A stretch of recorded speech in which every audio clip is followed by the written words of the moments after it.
नमस्कार दोस्तों, मैं मनोज फुलारा। जिस अकॉर्डिंग पेट्रोल और डीजल के प्राइस में हमें तेजी देखने को मिल रही है, चेंजेस देखने को मिल रहे हैं, वेरिएशंस देखने को मिल रहे हैं, या फिर किस अकॉर्डिंग क्रूड ऑयल का जो प्राइस है वो हमारे पेट्रोल और डीजल के प्राइस पे क्या इंपैक्ट डालता है गाइस, इसे हमें काफ़ी गहराई से समझने की ज़रूरत है। क्योंकि अगर पेट्रोल और डीजल के प्राइस में इंक्रीमेंट आएगा, बढ़ेगा, तो गाइस महंगाई बढ़ेगी और एक नॉर्मल इंसान के लिए, गरीब इंसान के लिए महंगाई की मार को झेलना बहुत बड़ी प्रॉब्लम है गाइस। तो चलिए चलते हैं और इसे काफ़ी अच्छे से समझते हैं। देखिए गाइस, 2014 के बाद से ये जो पेट्रोल और डीजल का जो प्राइस है ये एक नेशनलिस्ट डिसीजन हो चुका है। यानी पेट्रोल का दाम बढ़ना मतलब आपका ज़्यादा पैसा सरकार के पास जाएगा और आपका ज़्यादा पैसा नेशनल डेवलपमेंट, देश के निर्माण के लिए यूज़ किया जाएगा गाइस। सो आप अपना सर ऊपर करके गर्व से कह सकते हैं कि हम 100 से ज़्यादा रुपए का पेट्रोल डालने के लिए अपनी गाड़ी में तैयार हैं, क्योंकि हमारा आधे से ज़्यादा पैसा टैक्स के थ्रू राष्ट्रीय निर्माण में यूज़ किया जाएगा।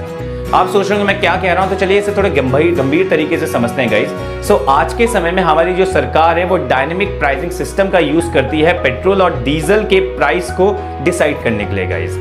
इट मींस जिस अकॉर्डिंग ग्लोबल मार्केट में क्रूड ऑयल का जो प्राइस है वो बढ़ेगा, ऊपर होगा या नीचे जाएगा, उसी अकॉर्डिंग हमारे पेट्रोल का जो प्राइस है वो भी ऊपर और नीचे जाता है। इसे आप डीरेगुलेशन कह सकते हैं, यानी गवर्नमेंट का पूरा कंट्रोल नहीं है पेट्रोल और डीजल के प्राइस को ऊपर या नीचे ले जाने में, बल्कि ग्लोबल मार्केट जो है वो कंट्रोल कर रहा है हमारे देश के पेट्रोल और डीजल के प्राइस को ऊपर और नीचे ले जाने में गाइस।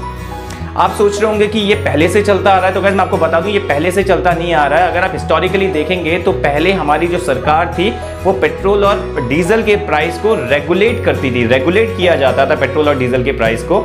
तो ऐसे रेगुलेट किया जाता था कि कितना रेट से बिकना चाहिए पेट्रोल, या उसमें कितना टैक्स लगना चाहिए, किस अकॉर्डिंग लोगों तक वो पहुंचना चाहिए, किस रेट से वो पहुंचना चाहिए, सब हमारी सरकार डिसाइड करती थी गाइस।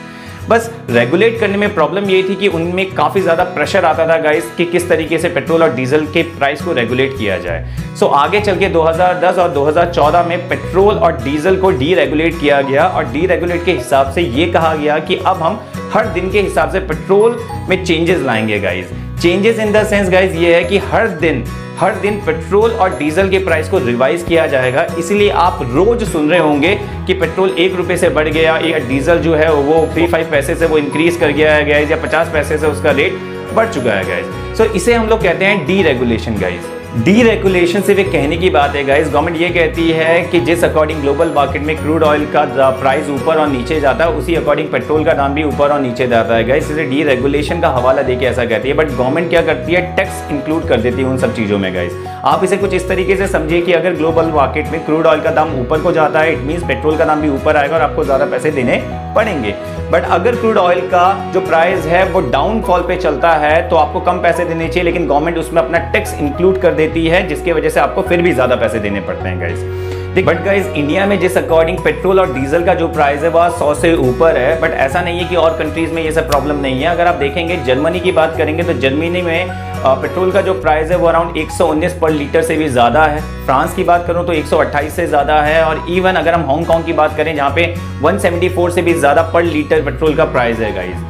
बट हमें समझने की ज़रूरत है कि ये जो जर्मनी, फ्रांस, हांगकांग जैसी कंट्री है, दे आर डेवलप्ड कंट्री, और यहाँ पे एक नॉर्मल इंसान की जो इनकम होती है गाइस वो कम से कम 2-3 लाख होती है पर मंथ। बट इंडिया में अगर मैं बात करूं तो एक इंसान की पर मंथ की जो तनख्वाह होती है वो 20 से 30 हज़ार के करीब होती है, और उससे ज़्यादा उसे टैक्स देना पड़ रहा है। आप वैल्यू एडेड टैक्स देख लीजिए जो स्टेट गवर्नमेंट लगा रही है, या एक्सरसाइज ड्यूटी देख लीजिए जो हमारी सेंट्रल गवर्नमेंट लगा रही है। तो हमें समझना पड़ेगा कि इतना ज़्यादा टैक्स, पेट्रोल के एक्चुअल प्राइस से भी ज़्यादा हम लोग टैक्स दे रहे हैं।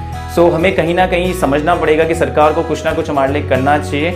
सो आई होप आज का जो वीडियो आपको काफ़ी अच्छे से समझ में आ गया होगा कि किस अकॉर्डिंग पेट्रोल और डीजल के प्राइस को डीरेगुलेट करने का हवाला दे के टैक्स इंक्लूड करके लोगों से ज़्यादा पैसा वसूला जा रहा है गाइस। सो अगर आपको ये वीडियो अच्छा लगा तो थैंक यू सो मच। नमस्कार।